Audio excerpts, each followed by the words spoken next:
If you look in the Guinness Book of World Records, which lists all the notable achievements from around the globe, both good and bad, and turn to the page covering top female serial killers of all time, yes, they do have one, a name stands out, that of Hungarian Countess Elizabeth Bathory from the 1600s, who it is said had around 600 innocent victims who were tortured and killed to her name. Because of her bloodlust, she may have spawned the myth of Dracula, although this is not completely certain. She was known for bathing in the blood of her victims, in the belief it would keep her eternally young and attractive. The local population nicknamed her the Blood Countess.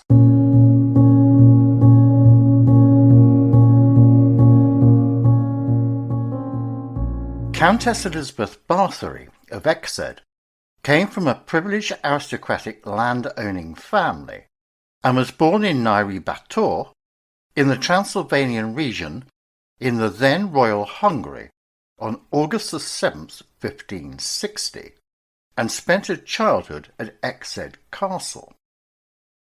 She was endowed with good looks, wealth, and excellent education, together with a stellar social position as one of the Bathory family, who ruled Transylvania as a virtually independent principality within the Kingdom of Hungary. She grew up to be a wealthy, powerful, and influential noblewoman, whose relations included an uncle who was the King of Poland and a nephew who was the Prince of Transylvania. In 1573, aged 11, Bathory, who was considered at the top of her social class, became engaged to Count Ferenc Nadasdy from another Hungarian aristocratic family, although with less standing, who was becoming a ruthless but accomplished soldier who was often away on duty. It was a political arrangement within the circles of the aristocracy. Some accounts of her life include giving birth to an illegitimate child aged 13, fathered by a local peasant before her marriage. This child was given away to a woman who lived locally and was trusted by the Bathory family, and was paid accordingly. The woman and child moved to Warsaw so as to be out of the way and hidden from view. In May 1575, Bathory and Nadasdy were married when she was aged 15. Because she socially outranked her husband, she kept the surname Bathory, which he added to his own. The couple's first child was born 10 years later, and she gave birth to 5 children in all. 2 died as infants, but 2 daughters and a son survived. The marriage resulted in combined land ownership in both Transylvania and Hungary. Nadasdy's wedding gift to Bathory was his household in the castle of Kastíš, situated in the Carpathian Mountains in present-day Slovakia. So after her wedding, Bathory moved into her husband's home. It is here that the Count taught and encouraged Bathory to torture her servants, according to legend. In 1578, 3 years into their marriage, Nadasdy became the chief commander of Hungarian troops, leading them to fight the Turks. As her husband was a soldier who was often off fighting, the couple spent most of their marriage apart. He may have educated her in techniques of torture at times when they were together. She managed all the business affairs and the family's multiple estates during the war. This role included responsibility for the Hungarian and Slovak people, and she was charged in the defence of her husband's estates, which lay on the route to Vienna, as the threat of attack was significant. Nadasdy died after a long illness in January 1604, at the age of 48. He had been married to Bathory for 29 years, and his widow, now aged 43, took control of the extensive land holdings. Bathory moved to Castile in 1604, after her husband died. Tales of her malice towards the staff became so widespread that local families hid their daughters from her. It was after the Countess's husband's death that her life took a sinister path. She was accused of a haunting litany of crimes against both female servants and minor noblewomen who come to her for training and education. Most of these assaults and murders took place after she was widowed. For instance, some of the victims were covered with honey and left outside for insects to devour. During colder parts of the year, young women might be stripped naked and forced into deadly ice baths. She sometimes tortured girls by driving needles into their fingers, cutting their noses or lips, or whipping them with sting nettles, bite them, as well as burning the flesh of some victims with red-hot pokers, though it's impossible to know with certainty what compelled her to act this way. Accounts from the time often mention her bathing in the blood of virgin victims in an attempt to recapture her lost youth. This depraved action isn't backed up by contemporary witnesses. The first mention of Bathory's blood baths to preserve her youthfulness and drinking the blood of her victims came some 100 years after her death, and so seems to be an invention. Word was beginning to spread about her sadistic activities. It was said that she enjoyed torturing and killing young girls. At first, they were servants at her castle, daughters of the local peasants, but later they included girls sent to her by local gentry families to learn good manners. Accusations and rumours of Bathory's atrocities had spread throughout the kingdom, and Lutheran minister István Magyari made complaints against her, both publicly and at the court in Vienna. In 1610, King Matthias II assigned Georgi Thurzo, the Palatine of Hungary, to investigate. Thurzo ordered 2 notaries to collect evidence in March. By October, they had compiled 52 witness statements. The following year, that number had risen to over 300. Some witnesses named relatives who had died. Others reported having seen traces of torture on dead bodies, some of whom were buried in graveyards and others in unmarked locations. The Countess is said to have tortured or killed peasant girls for years. Their disappearances were not likely to provoke any investigation, but she eventually began killing daughters of lesser gentry, some of whom were sent to live with her, hoping to learn and benefit from a connection to the high-ranking Countess. The use of needles was also mentioned by the collaborators in court, together with many other suspected forms of torture that were carried out. In December 1610, Count Thurzo, who oversaw judicial matters in Hungary, arrived at Bathory's castle Castile to investigate the Countess's alleged crimes against women of noble birth. Any mistreatment of servants was not a concern to the authorities. He reportedly surprised Bathory in the middle of tormenting a victim, and in response, immediately ordered that she should be confined indefinitely in her home. Her high status meant she would not be jailed as a common criminal. It was confirmed that an agreement about the imprisonment of Bathory and distribution of the estate had been decided. On New Year's Eve, Thurzo arrested Bathory, along with 4 of her servants, who were accused of being her accomplices. Although it is commonly believed that Bathory was caught in the act of torture, Initially, Thurzo made the declaration to her guests and villagers that he had caught her red-handed.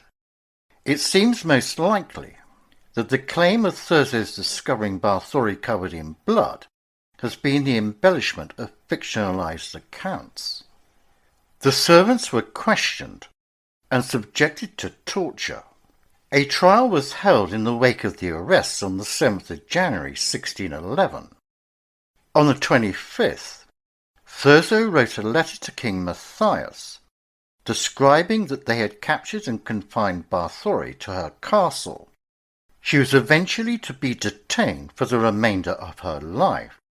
Some accounts suggest that she was confined to a windowless room, but according to other sources, written documents from the visit of priests, she was able to move freely and unhindered in the castle, more like being under house arrest. The Countess was isolated in the castle, where she would remain for the rest of her life. As she was not convicted of a crime, her substantial holdings passed to family members instead of being seized. As a member of a powerful family, she was never going to be put on trial. Some witnesses estimated her body count at more than 600, yet the Countess was never convicted, and her husband could not be prosecuted from his grave. At the trial of the servants, numerous witnesses testified, including the suspects. They had been tortured before the proceedings, and they denied their culpability in the murders, but admitted to burying multiple victims, though the number in their accounts varied between 36 and 51. In addition to shifting blame to their mistress and each other, they also implicated a deceased servant who'd served as a maid and governess. In the end, they confessed and stated that they were acting on the Countess's orders.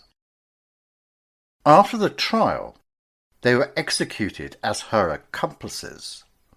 Two of them had their fingers torn off with a pair of red-hot pincers and were then burned alive. Due to his youth and the belief he was less culpable, the male servant was executed by a much less painful method: beheading. Afterwards, his body was burned on the same pyre as the other two. Another servant initially escaped capture, but was burned alive after being apprehended. A worker at the castle was spared immediate execution, but what happened to her afterwards is not known. A local woman who worked in the household and who'd supposedly used magic to aid Bathory was also soon killed. After these executions, Thurzo continued to investigate the Countess.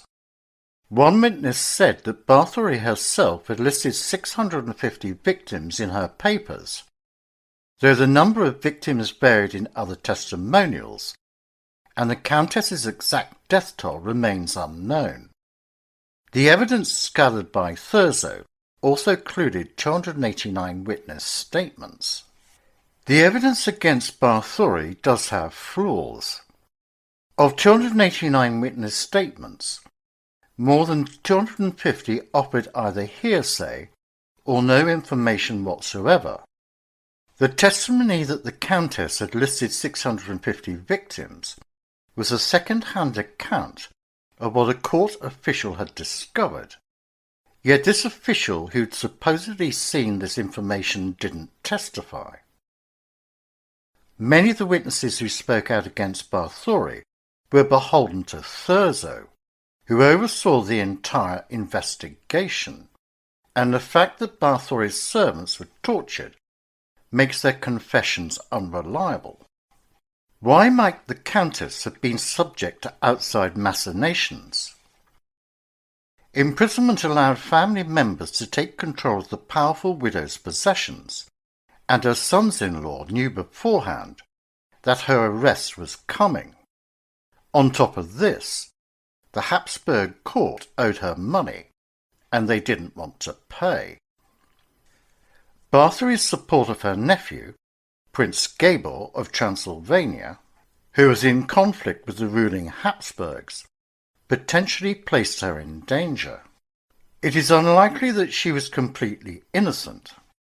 In 1602, a priest wrote a letter that discussed the excessive cruelty exhibited by Bathory and her husband towards their servants. The information against Bathory could have included true tales about how harshly she acted with the lower classes. Such acts weren't illegal at the time, and she was only punished because her victims were said to have included noblewomen, but it would still make her responsible for many ruined lives. The charges levelled against her have been described by several historians as a witch hunt. Others have said that the accusations were supported by testimony from more than 300 reliable individuals, some of whom described physical evidence and the presence of mutilated dead, dying, and imprisoned girls found at the time of her arrest. Recent sources say that the claims were an invented spectacle to destroy her family's influence in the region. Her family, which ruled Transylvania, sought to avoid the loss of Bathory's property, which was at risk of being seized by the crown following the public scandal. It could be said that Bathory was a victim of a conspiracy, and that the proceedings against her were largely politically motivated, possibly due to her extensive wealth and ownership of large areas of land in Hungary, which increased after the death of her husband. The theory is consistent with Hungarian history at the time. King Matthias owed a large debt to Bathory, which was cancelled after the Countess was incarcerated, and so he benefited from her downfall. The king also viewed her as a political threat, who might support her cousin Gabriel Bathory's efforts to challenge Matthias's control of Western Hungary. The Countess's demise helped not just her rivals, but also those close to her. Once she was out of the way, one of her daughters took valuables from her property, while her son was keen to gain control of his inheritance without having to wait for her to die. She wrote a will in September 1610, in which she left all her possessions to her children. In December, she signed paperwork in which she distributed the estates, lands and possessions amongst her children. On the evening of the 20th of August, 1614, Bathory complained to her guard that her hands were cold and that she was shivering uncontrollably. She went to bed and was found dead the following morning at the age of 54. She was buried in the church on the 25th of November. But according to some sources, due to the villagers' uproar over having the Blood Countess buried in their cemetery, her body was moved to her birth home in Exed, where she was interred at the Bathory family crypt. The location of her body today is unknown, but is believed to be buried somewhere in the church area of the castle. Both the church and the castle do not bear any markings as to the location of her possible grave.